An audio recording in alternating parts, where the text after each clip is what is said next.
Halo, Assalamualaikum warahmatullahi wabarakatuh. Perkenalkan, nama saya Indah Nuraini. Saya dari kelas Pendidikan Bahasa Inggris 4 BI A1. Di sini saya akan menjelaskan jenis-jenis berita yang sudah saya pelajari. Jadi, jenis-jenis berita itu dibedakan menjadi 6.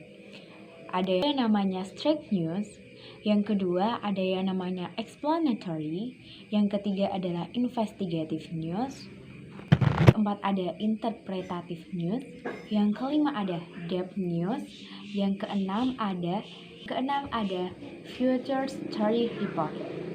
Kemudian saya akan mengulas apa sih yang dinamakan, apa sih dari jenis keenam itu, penjelasannya seperti apa. Yang pertama adalah depth news. Diri itu definisinya adalah berita yang ditulis secara apa adanya atau nyata, tidak ada rekayasa seperti kecelakaan, gempa bumi, kebakaran. Kemudian dibagi lagi tuh menjadi dua. Ada yang namanya depth soft news, ada yang namanya depth hard news. Kalau depth soft news itu lebih ke berita yang lebih santai.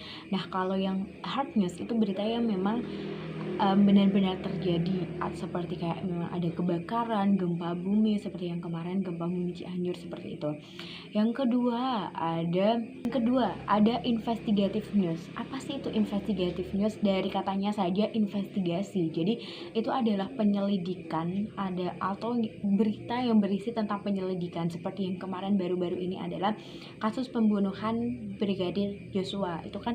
Itu namanya juga kasus penyelidikan atau investigative news.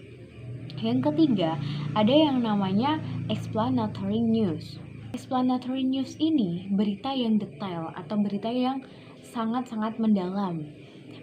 Bisa saja disebutkan seperti berita yang diteliti atau berita yang diliput itu menyeluruh, seperti kemarin kan kasus Sambo itu kan dari awal sampai akhir dan sampai akhir persidangan itu kan diteliti, di report.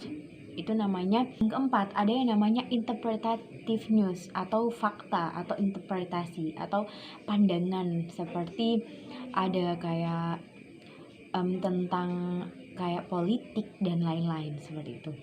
Yang kelima ada itu namanya depth news. Yang terakhir adalah future story report. Jadi ini tuh berita yang lebih santai, tidak menggunakan 5W+1H seperti berita kuliner, berita tentang reportasi jalan-jalan seperti itu.